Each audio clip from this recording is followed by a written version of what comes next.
Hello and welcome to video number 65 on the YouTube channel. If you are into yarn and into knitting, you have landed the right place. Here on the Mindful Making channel, we celebrate and enjoy a few moments of slow where you can just sit back, relax with a cup of tea, coffee, and your project. Today I will share what has been on the needles for the last couple of weeks, and there are a few almost finished objects that I will share with you. So get comfy, get cozy, and let's dive in. Before we start, I would like to acknowledge the traditional owners and custodians of this land where this video is recorded. I pay my respects to elders past, present, and emerging of the Darug and Ku-ring-gai people. And I extend that acknowledgement and respect to any Aboriginal Torres Strait Islander people who might be watching this video, and also acknowledge any ancestry people wherever you are in the world. Thank you for tuning in. As I said, this is episode or video number 65. My name is Jane. I'm a Danish Australian. I live in Asquith, which is just north of Hornsby, suburb to Sydney in Australia. And today it is Friday I have to always look. It is Friday the 23rd of August. It's beautiful outside. Spring is coming, and I think even quite increased above normal temperatures this weekend. So there is around 23 degrees Celsius outside, so and beautiful sunny day. I was just out for a walk. Just in the local park here, and there are some bit of training gear, so I did that in my lunch break. Now it's the afternoon and finished work, so I thought I would just chat with you. I'm actually standing up today, which I really like, so let's dive into the knitting. The first finished object is a pair of socks. And let's just start there, because I was just thinking, oh, I should start with what I'm wearing, but we will do that later. So this is the my go-to recipe of socks. It's a 2x2 ribbing, starting at the leg, 72 stitches for male size, 15-ish centimeter, 6 inches leg, and then a heel flap and gusset, and then continuing the 2x2 ribbing on the instep with stockinette on the foot. In the last video, I talked about my struggles, and you can probably see it here as well, of making this pickup line beautiful and neat, because when you look at the other side here, it's much neater. I will, however, say that this time for this pair of socks, I twisted the stitches when picking them up alongside here the heel flap, and that has improved the neatness. So I will do that moving forward.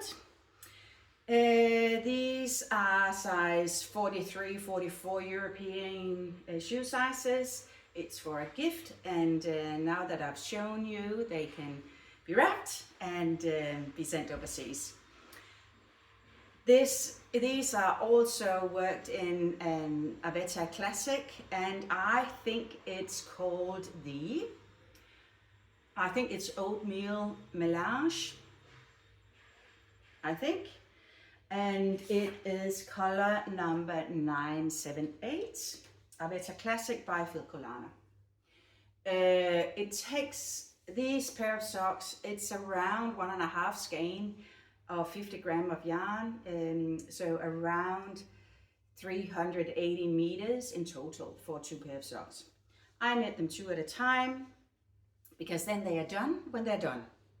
And what I also like about knitting 2 pair of socks at a time is that you have to make the same movements with the needle when you work magic loop as if it's 1 sock. So you just get the double effort for, I won't say pain, but the effort that you have to put in to move the cord and the needles around. Yeah, they are ready to be sent off for a gift. Then let's revert back and talk about what I'm wearing. This is an old project and a favorite of mine. So this is the Zweig sweater, and it's designed by Caitlin Hunter, Boiler Knitworks. I have knitted 2 of the Zweigs, two Zweigs, not easy to say. This version is worked in 1 strand of coast, so the cotton wool from Holzgarn, main color black as obviously, and then the Dove colorway, which is a nice beige sandy color as the contrast color. What I like about this version that I've made, I've also made one in where I'm holding the coast yarn double and in a more sort of purpley pink rose type colorway. I like the graphic of the soft and the black colors together, and the classic style of this version. Also, the yarn, when it's single, it's just a really good sort of transition piece between seasons. It's too hot for summer here in Australia and too cold and or not thick enough or not warm enough for winter. But just in these transitions where we have around the 20 degrees in autumn and in spring, it's beautiful. So I've worn this for almost a week now. I think it might be time to change up my wardrobe when we do Zooms all the time. So I think it's probably, I think 5 years old maybe, but I just love wearing it, and I'm just wearing it with a black tank top underneath today. That's what I'm wearing, and moving on to a almost finished object.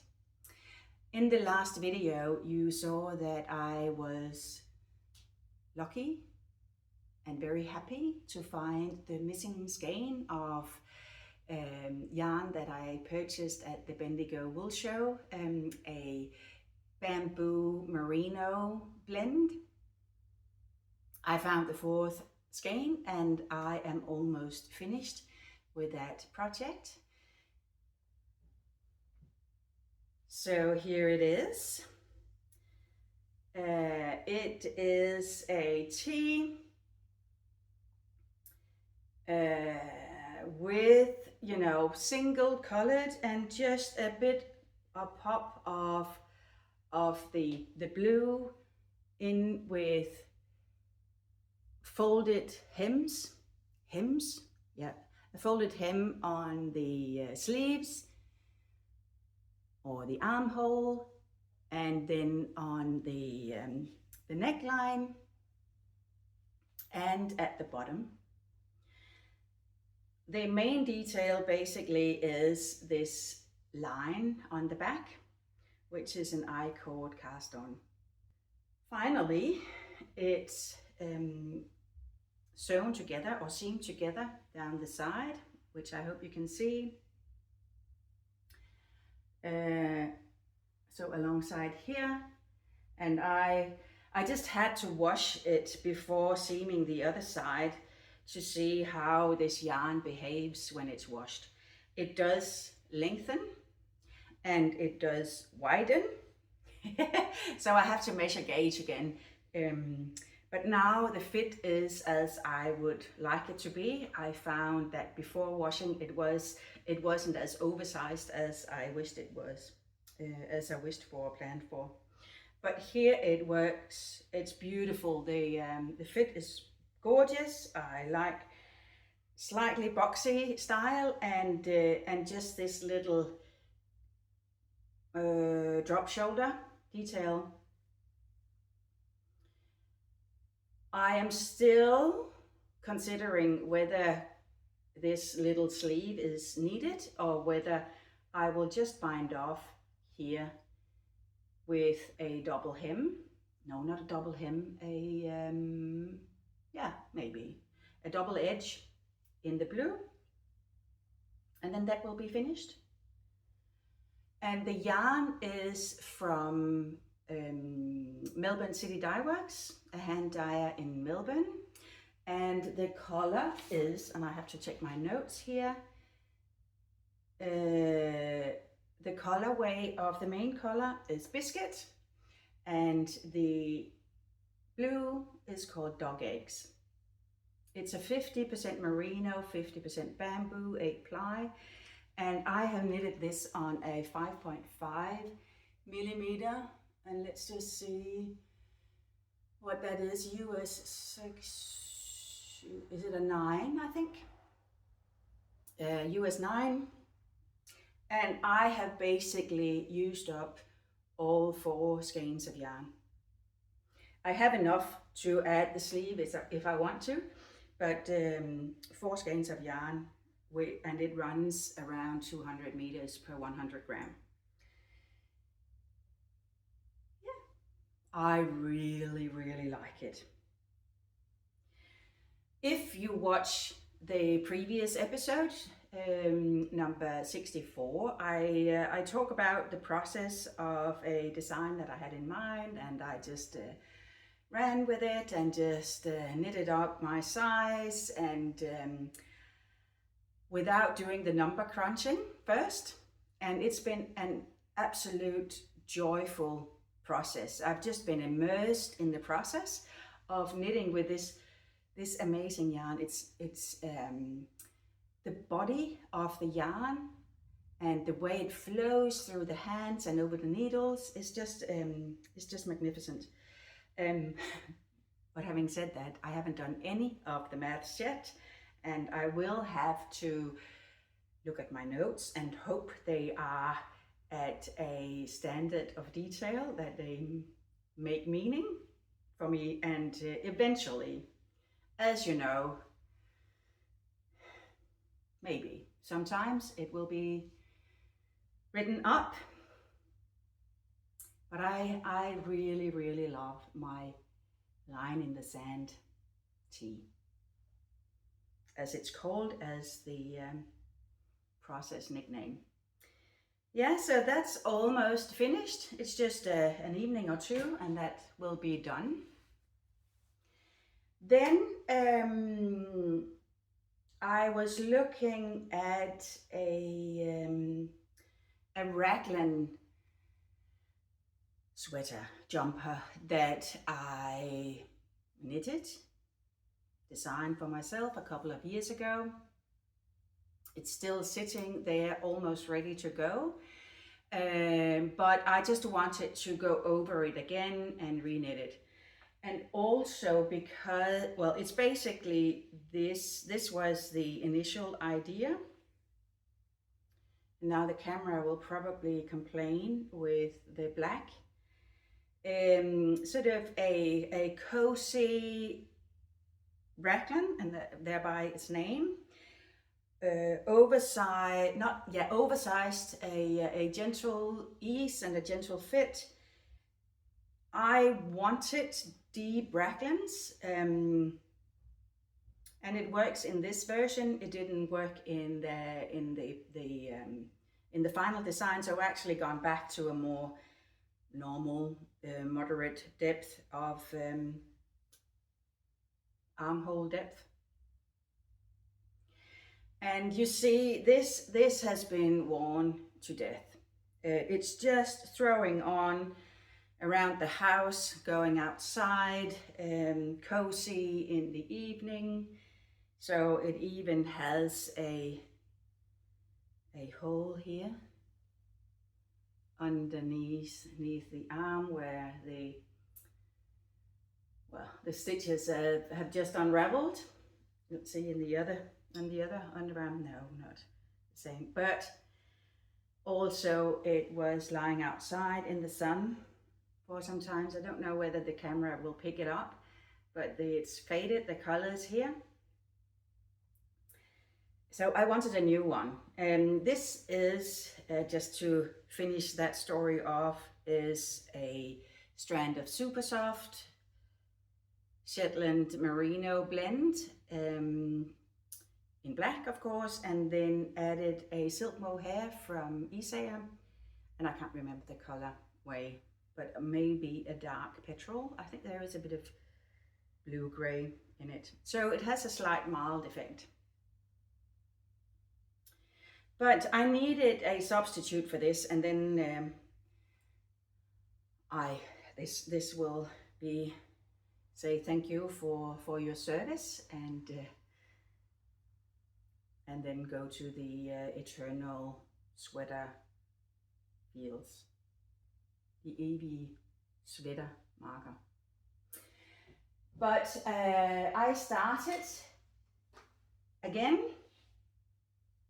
So you can see the resemblance of the previous version. I am here holding the super soft yarn together with a Titicaca, and the super soft is black. The Titicaca is called, no, it's called slate gray.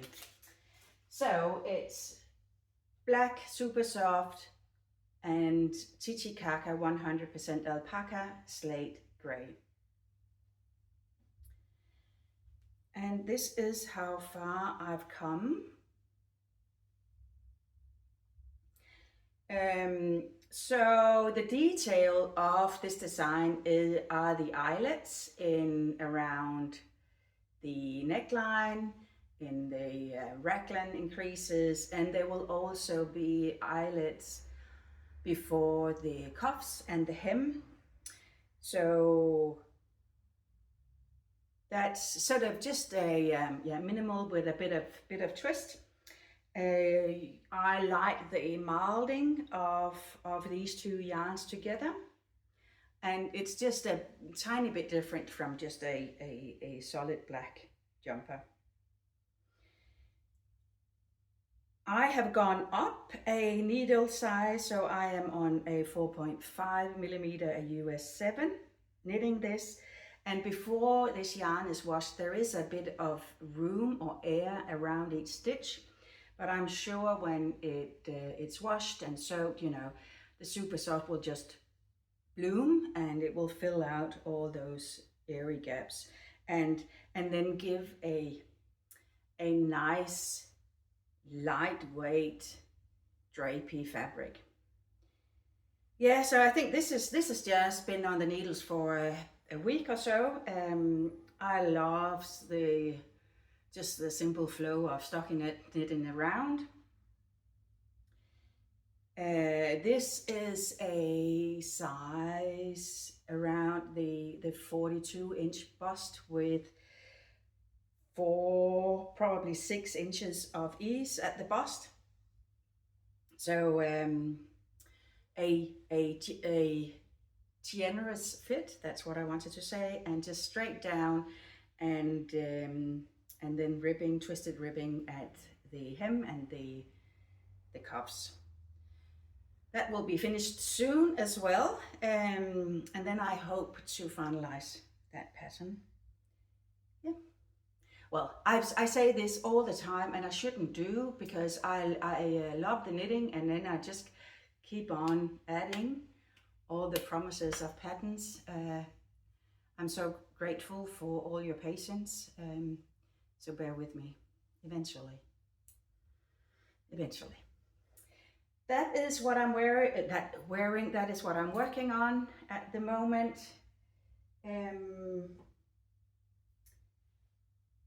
Then I have another project on the needles, because when one pair of socks are finished, I need another pair that I can just carry with me as a small project.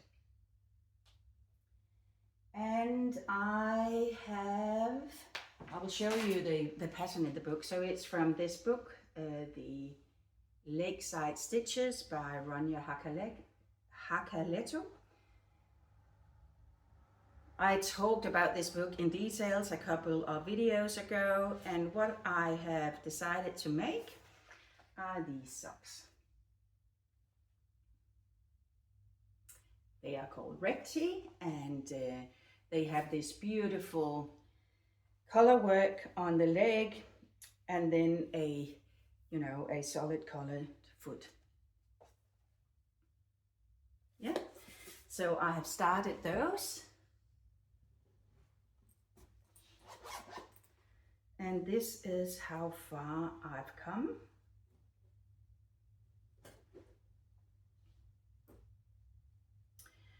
So the leg of the first sock is done. I am only knitting these one at a time. It will be too much yarn to untangle all the time. I have worked the heel and I've finished the gusset, and I am now on the breezy foot of just knitting around. Similar colors to the picture in the pattern in the book.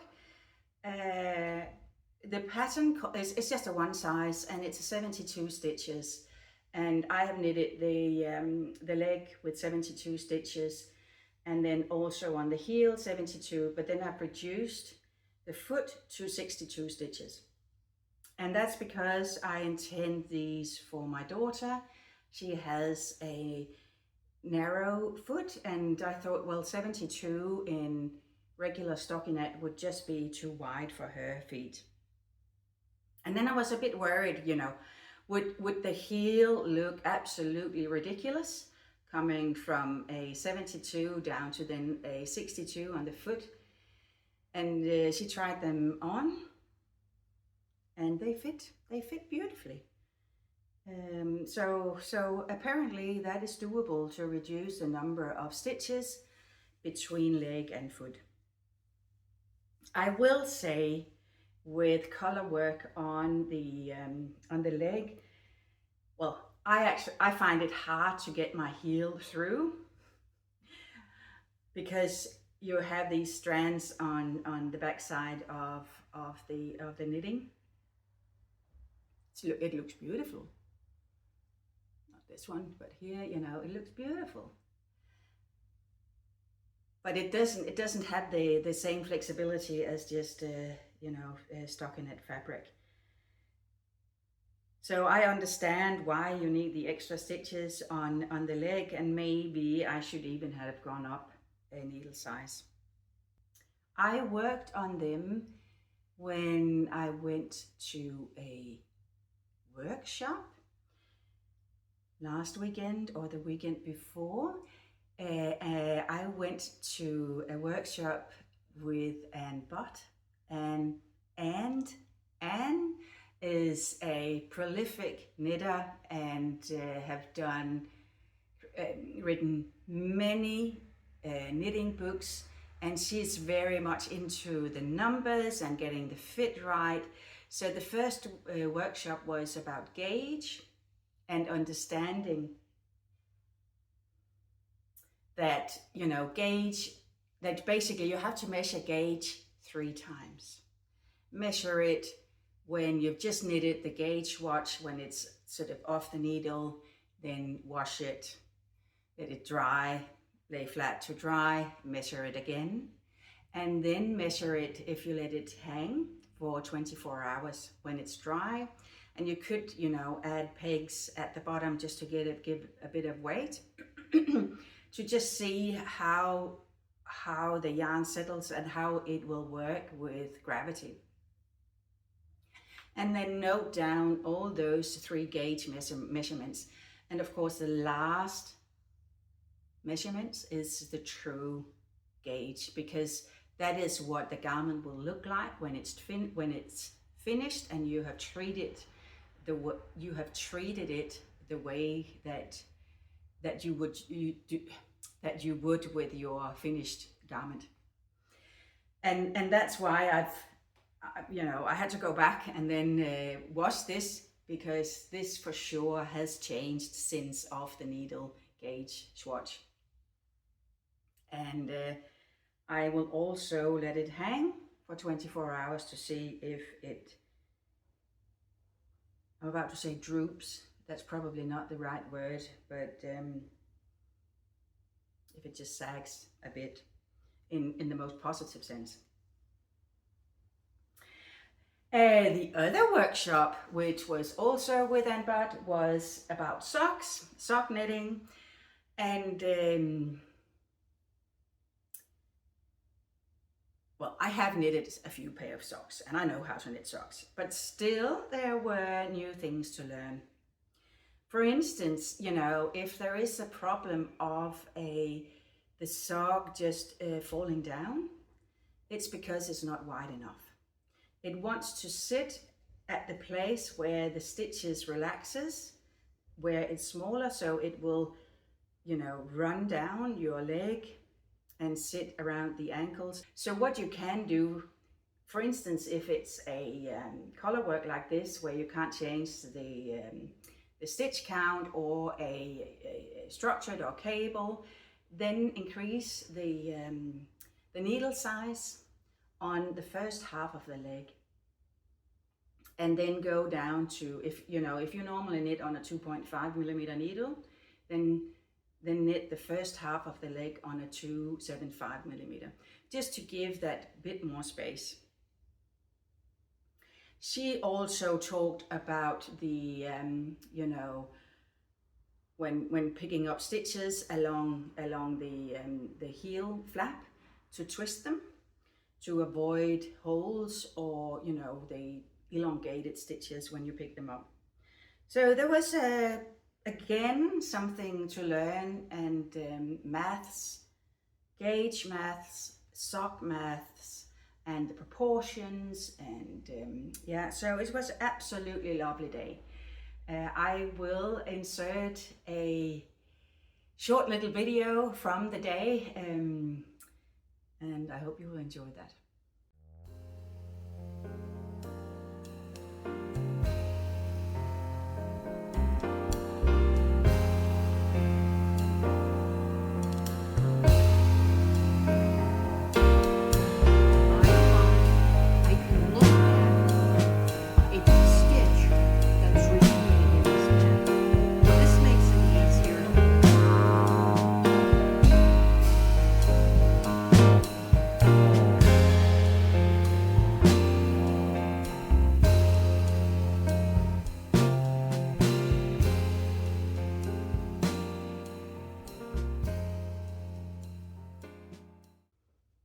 I also wanted to show you Anbud's book.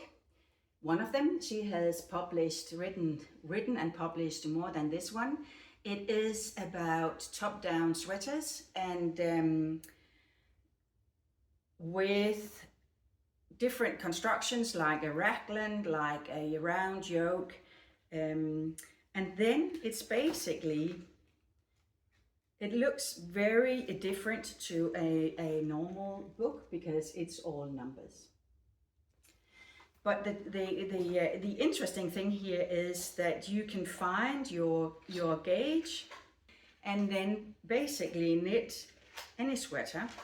And there are child sizes and adult sizes. So you would go with how many stitches you have per inch. That is how she operates. Here are the sizes, sorry. This is just a child. So if I want to make a finished bust measurements of 30 inches, and I have 6 stitches per inch in my gauge, so 24 stitches on 10 centimeters, I would cast on 75 stitches. And so forth. So you look into the table each time when you have to do things, and basically then, you know, you can knit those sweaters with any gauge. And here are again, you know, examples of yarn requirements and sizes for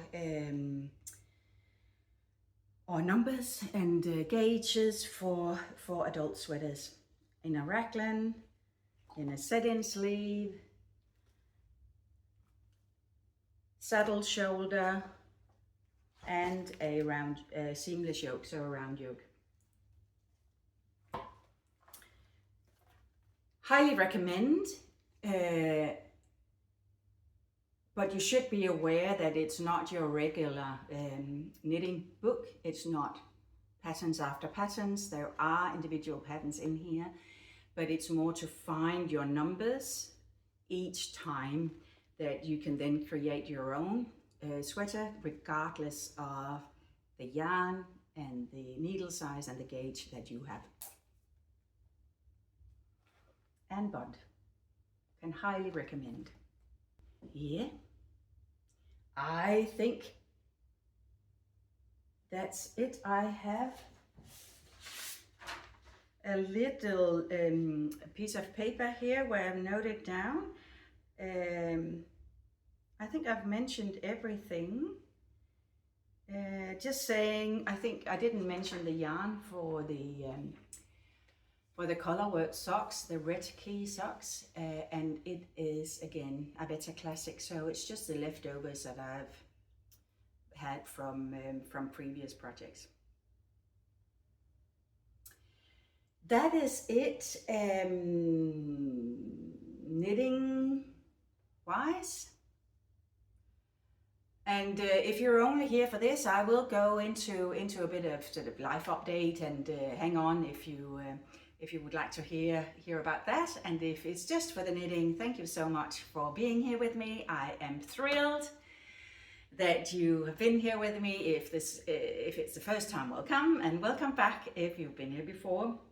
Please, the thumbs up and share and subscribe and comment. I love your comments. So and I think also to read each other's comments is part of that building community.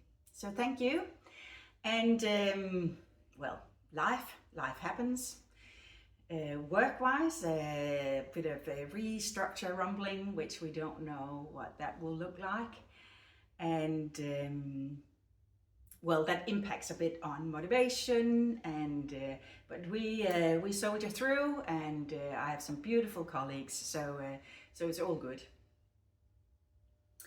I moved into this apartment a year ago, and last week I got, well, the good news that the lease was extended and I could stay.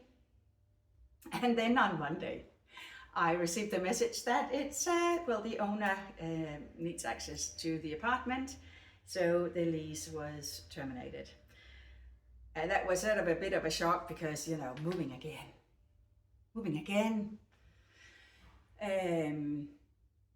I have, however, been able to extend it a few more weeks, and maybe that move, you know, I will have to move. So I'm starting to look at my things. And last time I moved, I thought I was a minimalist, you know, I didn't have that many things, but my gosh.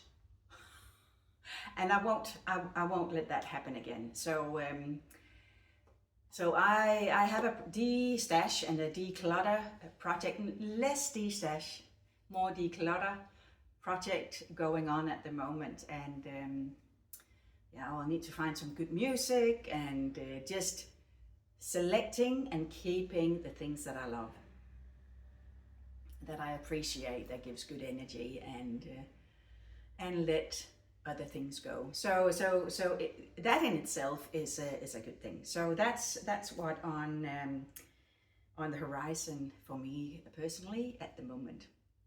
Tonight I'm going to a concert with my friend, a viola player, Vera, from Vera Loves Knitting, and I think I've talked about it before, a quartet, string quartet, and today it is about 80s hits. I can't wait. I'm just looking so much forward to that. Yeah, just a joyful experience tonight. I hope you are all well and have enjoyed this moment of slow, where you can just pull back and just relax a bit from the daily rumble. So I hope you've enjoyed, and I look forward to seeing you again very soon. See you soon.